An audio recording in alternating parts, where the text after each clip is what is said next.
When was the last time you read a post that halted your scroll? You know what I mean? It's like you're just casually scrolling through the social media chaos, then wham. It's it's something it's meaningfulness, it's goodness, and do I dare say beauty? Words that cut through the noise. Why? Because these words are beautiful and this writing is meaningful, and that's the writing of Joshua Gibbs. And that's the post that led to today's conversation. So keep listening. Welcome back to FCLE Seminar. This is your host, Mercedes Musto. We spent a lot of time preparing for the Florida Civic Literacy exam and currently recovering founding documents like the Declaration of Independence and the U.S. Constitution. But thinking beyond the exam, I do want students to have a deeper takeaway. Like, why does this kind of knowledge matter, not just to society, but to the human soul? Why do we read the old, difficult texts? And to help us untangle that today, we are joined by Mr. Joshua Gibbs. Joshua Gibbs is the director of the Classical Teaching Institute at the Ambrose School in Boise, Idaho. He has 19 years of experience teaching classical literature in Christian schools, is a lecturer on pedagogy and great books. Joshua is the author of several books, including How to Be Unlucky, Something They Will Not Forget, The 25th, and Love What Lasts. I found him on gibbsclassical.com, where he is offering fall and spring courses online. It's a privilege to learn with you today. The FCLE is a pass or fail test, and you do need to pass it to graduate from a Florida institution. I mean, I get it. It tests one's knowledge of the basic principles of American government, landmark Supreme Court cases, and historic founding documents, but it doesn't really measure character. I mean, meaning this, just because you pass the Florida Civic Literacy exam, it doesn't actually mean you succeed in life. Now, Joshua, I want to start with a quote that you cited before from Walker Piercy. It says, "You can get all A's and still flunk life." What does it mean to flunk life? Well, there are probably a number of images or thoughts that come very easily to mind when you hear the phrase flunk life, which is the one that Percy uses. So, for example, the kind of tragic scenes we see in open-air drug markets in Philadelphia or San Francisco, where people are doubled over, bent over, getting high, very high in public, no purpose, no drive, no health. I mean, that's flunking life. But that's easy to say. It's easy to say that that's what it looks like to flunk life. And I don't think that's where flunking life begins. I think you start flunking life well before that point. So when Walker Percy talks about flunking life, you can get all A's and still flunk life. I think he means that there's a way of living. It's possible to live in such a way where you are needlessly miserable. It's possible to live in a way that makes people around you, people that you love, needlessly miserable, or the people that you work with needlessly miserable. And I would wager that everyone, by the time they're 35 or 40 in a career, has worked with a few people who have achieved some kind of success in their field or renowned in their field, but were despised by half the people they worked with. They weren't respected by the people who knew them best. Or they had families that were disintegrating. They had meaningless relationships with their husbands and wives. And I think it's possible to envy their success, but only from a distance. Because when you get up close, you see that it's possible to have some level of success, to get all A's, and to still be wildly unhappy. And not just unhappy, but living in a state of fear that people are going to figure out how miserable you are. And so that's another way that you can flunk life. It's not just by becoming a drug addict and living on the street that you flunk life. It's possible to put on an appearance of success and yet to be very selfish, very proud and greedy, And so I think that's maybe more of what Percy's getting after. On the other hand, doing well in life, getting A's in life, as Percy might say, certainly entails accomplishing something significant in whatever field you enter. But I would say it also means building a strong and loving family. It means bringing up children who remain faithful to the ideals that they were raised in. And it means earning the respect and admiration of the people that work with you, that know you best. It means being a blessing to your neighbors, to your city, to your people. I think that's what succeeding in life looks like. And so people that are failing life and people that are thriving in life can look very similar from a certain distance. You really have to get much closer to examine their lives to determine whether they're living a life worthwhile. I've had to learn how to listen past the words and watch people over time to establish discernment between, what is golden integrity and what is just false. And so that has been a life journey on my side. So I find this so interesting. I do want your insight on something. See, on your website, gibbsclassical.com, you refer to your pamphlet titled A Short Introduction to Classical Christian Education.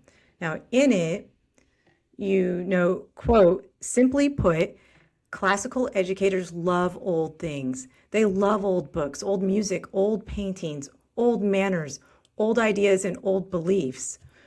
A classical education is largely centered around old things. I want to encourage our students not just to pass this exam, but to read the historical texts, like read the Declaration of Independence, read the preamble to the U.S. Constitution.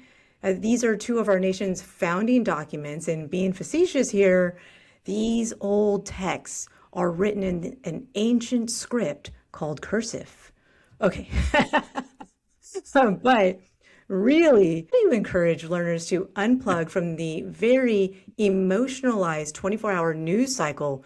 Really unplug, guys, and learn to be still enough to savor 1,600-year-old texts, like something that you are going to be teaching, Augustine's City of God. Yeah, it's a difficult text for sure. So I teach online. I'll be teaching 2 works by Augustine next year, the Confessions and the City of God, through Gibbs Classical, which is an online classroom I started several years ago. So I've taught for many years. I've taught classic texts for many years. And always to high school students, sometimes to adults too. Adults take my classes online. But one of the things I've learned in framing the study of classic texts for high school students is not to oversell them. So there's a temptation for classic literature teachers to say things to students like, well, if you like the Percy Jackson books, you're really going to love Mary Shelley's Frankenstein. But I don't think that's the case. I don't think that's necessarily true. So I believe that a good classic literature teacher needs to demonstrate real love and enthusiasm for the books in the curriculum. So I'm not down on that, and so I don't want to be misunderstood. But I don't think that it's helpful to tell students Frankenstein is like the Percy Jackson books, only better. And the reason for that, maybe an analogy would be helpful.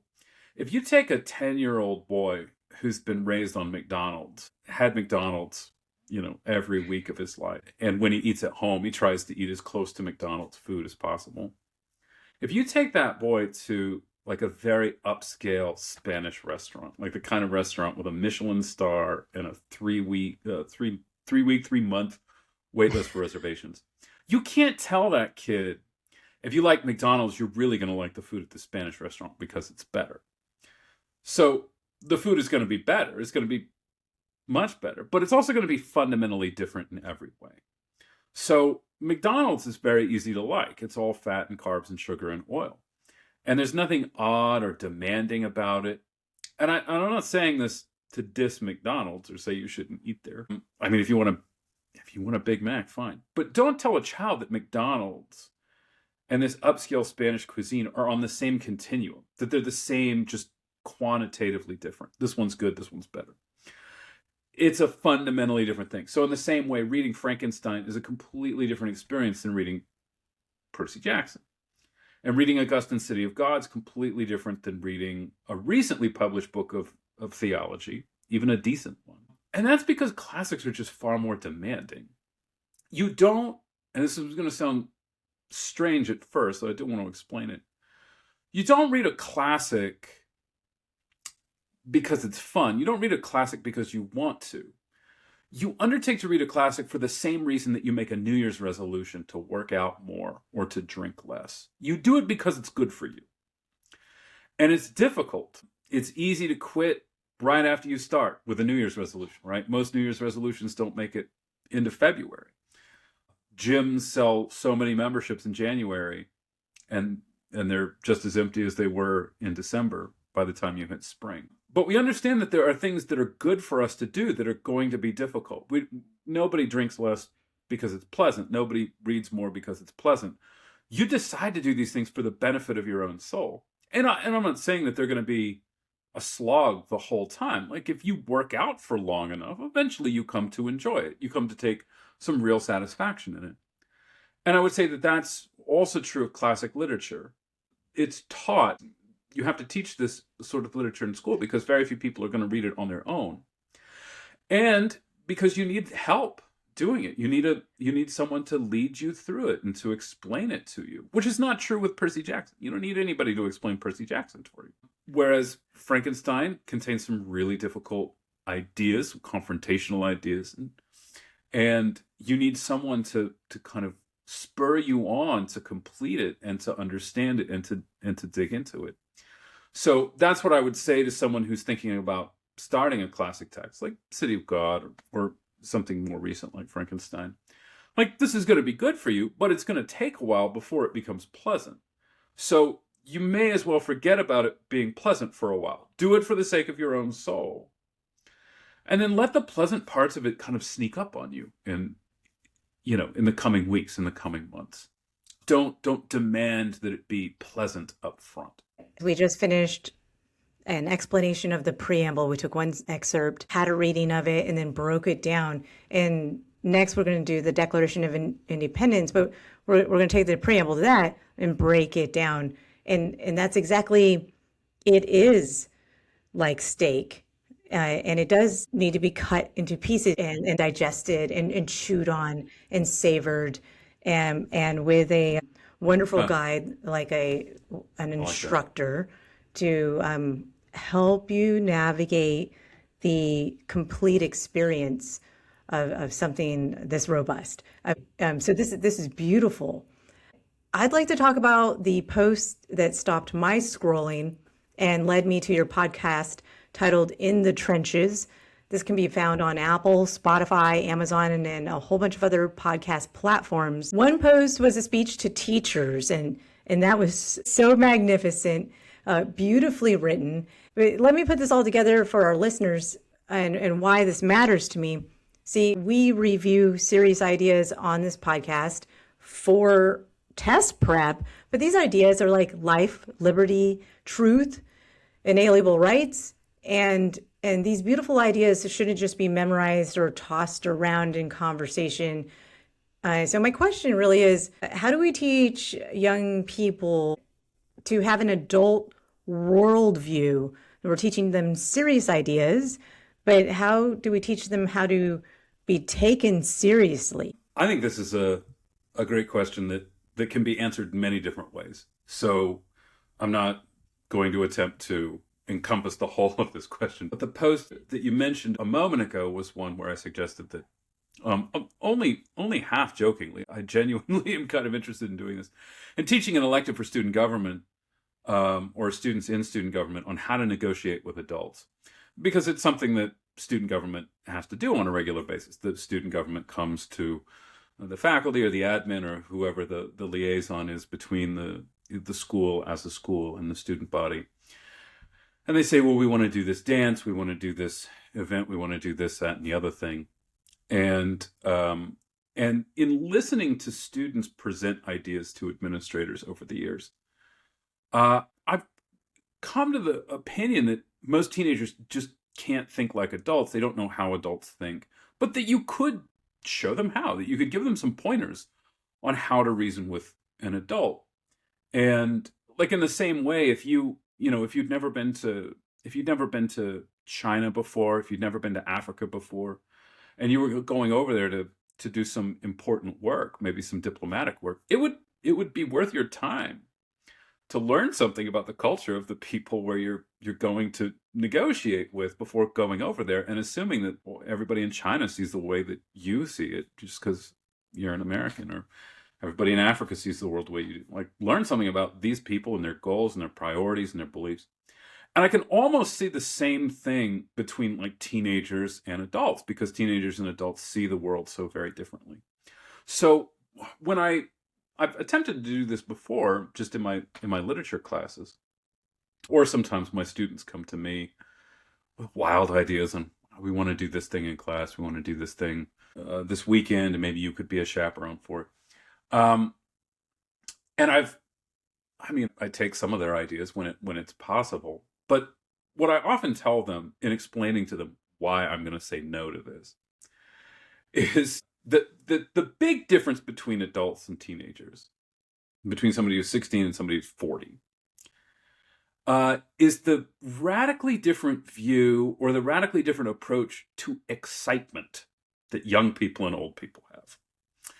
So exciting things, young people love exciting things, and they're suited to exciting things because excitement entails some risk, and young people are not risk averse for the simple reason that they don't have a lot to lose. Old people are more risk averse because they have a lot to lose. Now, everybody only has one life to lose, but in the course of that life, adults have more to lose. And when I explain this to my students, I sometimes say something like this: if one of you was caught smoking a joint out in the parking lot, you could probably make a full social recovery in 6 months. You could apologize, you could take your punishment, you could double down on working hard, you could call everybody sir and ma'am, and 6 months from now, 6 months after getting caught doing drugs in the parking lot, everyone might say of you, well, he had a rough start to the year, but he's really come along. He's really made something of this year despite not starting well. And that could happen for you in 6 months. In 6 months, you could go from a drug conviction to everyone saying, wow, he's doing so well. If I, as a teacher, got caught smoking a joint out by my car, I'd never teach high school again. I would lose my job. I couldn't put food on the table. I couldn't pay rent. My whole life and the lives of my wife and my children would be turned upside down. So that's the difference between being 16 and being 44. We can be caught doing the same thing and you can recover, and I can't. And that's what I mean when I say that adults have a lot to lose, which is why they see the world differently. So teenagers aren't even legally responsible for their own lives. Like, if a teenager starves to death, their parents go to jail. If one student hits another student, there's very little repercussion. If a teacher hits a student, the school gets sued for $5 million. So adults have a lot to lose. They're more risk adverse, which means that they tend to not find excitement as appealing as teenagers. It's just not a draw. Now, when teenagers don't understand this, when they don't understand the adult approach to the world, when they don't understand why excitement isn't a big draw for adults, they tend to think of adults as people who just sort of hoard wealth and power and privilege because they can. And teenagers think, wow, if the adults wanted to, they could give us permission to stay out all night, and they could let us wear what we want and drive where we want with whoever we want, to do whatever we want.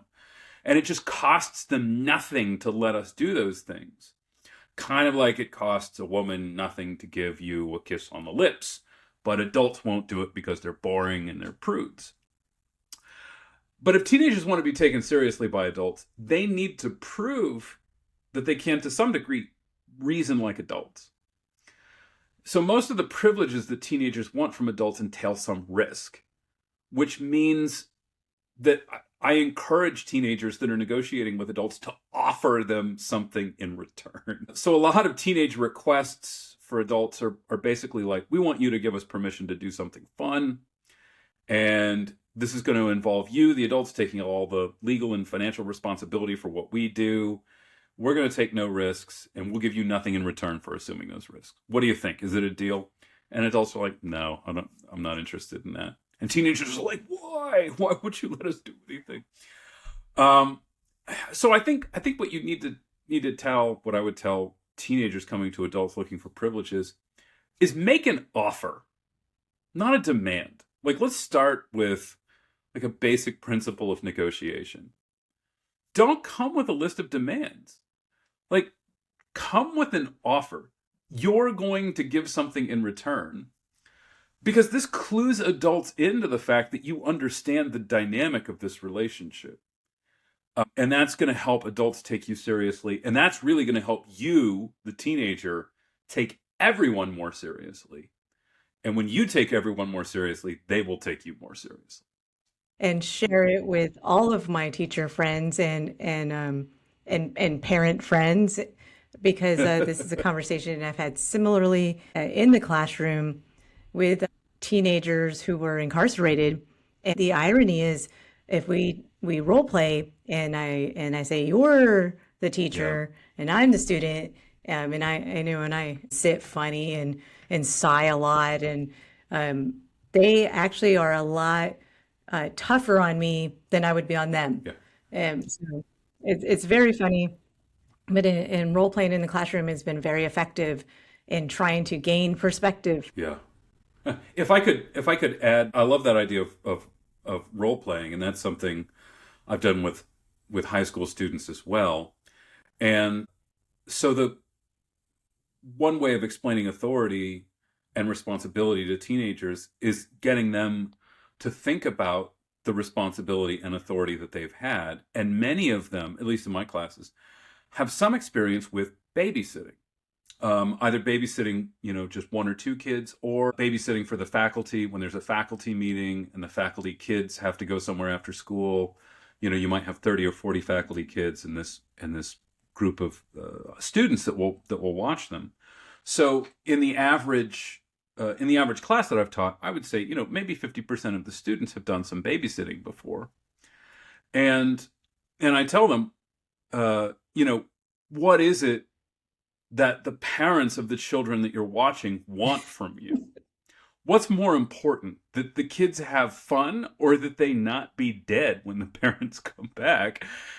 And they're all like, well, parents want their kids to be safe. Right. So like when a little kid comes up to you that you're babysitting and he's like, I want to go do this dumb, dangerous thing. Let me do it. And you say no. And he goes away crying. You don't feel all that bad for the tears of the child, because you know what you're paid to do.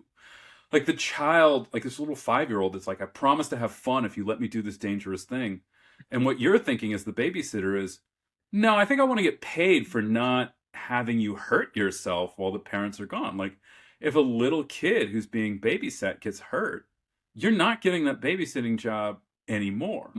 So that's one way in which even teenagers have had some responsibility over younger people than themselves.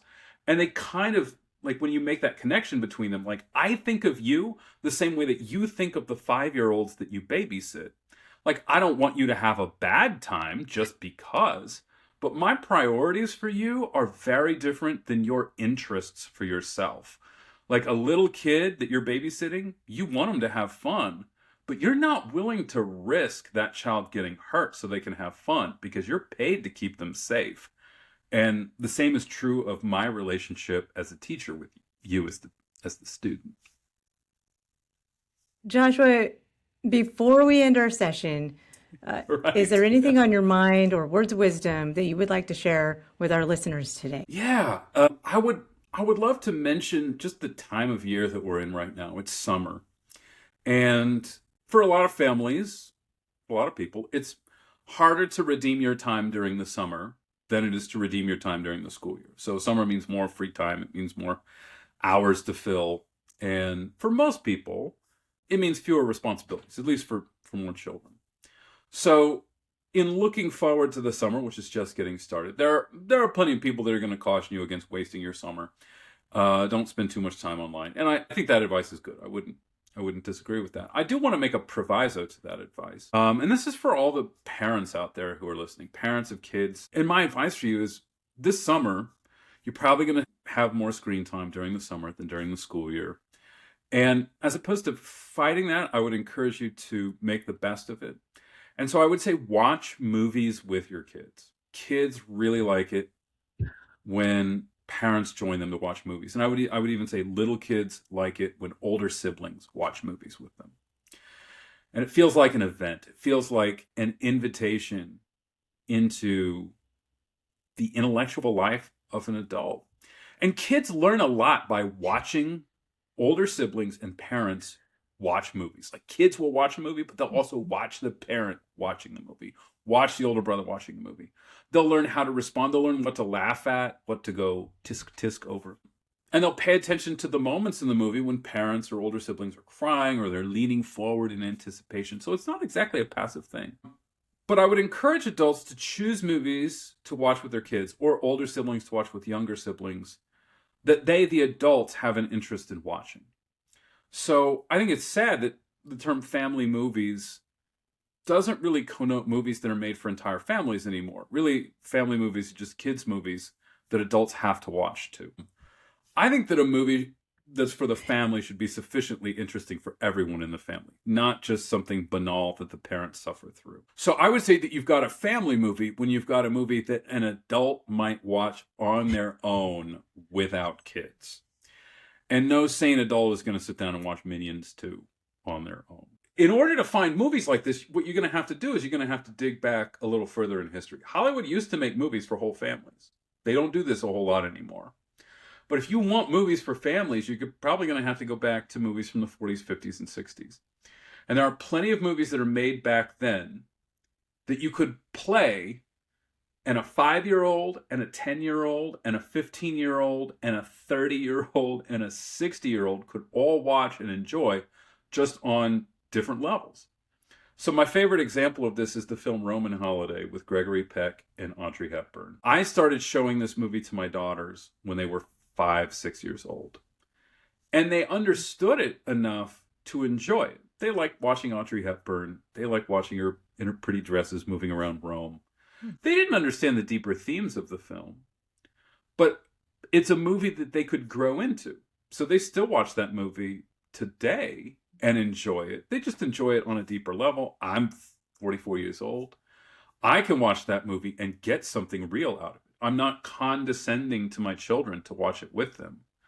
I'm getting more out of it than they are, but we're both getting something out of it. And in my mind, that's what makes for a real family movie. So this summer, you're going to have more screen time. You're going to have more downtime. Yes, you should not use screens as much as you do. This is kind of general human advice. But when you use screens, get the most out of them. Watch movies with your kids. Watch good movies with your kids. And let them feel the dignity of that invitation to come watch something with you. I want you to come with me. I want your opinion on this. I'm going to enjoy it. I think you'll enjoy it too. Well, Mr. Gibbs, thank you for joining us today. Well, and that's all for this episode of FCLE Seminar. What are your thoughts on this episode? Why we read the old difficult text with Mr. Joshua Gibbs. And as Mr. Gibbs might say, you could have been listening to an interesting podcast about the life of Alexander Solzhenitsyn, but you chose to listen to this one. Thank you. Listen, reach out to us in the comments. We'd love to hear from you. And until then, keep questioning, keep learning, and stay curious. This is your host, Mercedes Musto, signing off.